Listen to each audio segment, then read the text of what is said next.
saat ini kita masih mengevaluasi peristiwa penangkapan yang menyebabkan satu anggota kami tertembak.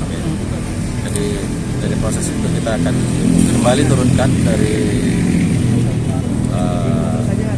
Propam kami, kemudian dari jajaran reserse. Yang jelas kita juga akan mengungkap pelaku penembakan tadi. Izin Jenderal, informasinya lagi penangkapan Jenderal ya. Yang nembak ini tersangka dan bapaknya, benar Jenderal gitu Jenderal?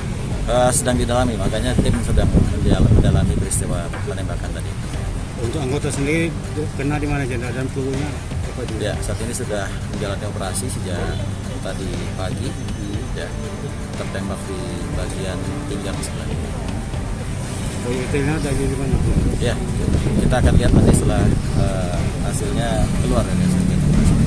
Yang pelaku yang diduga bandar itu udah kabur jemot, mana Jenderal? Ya, sekarang masih dalam pencarian.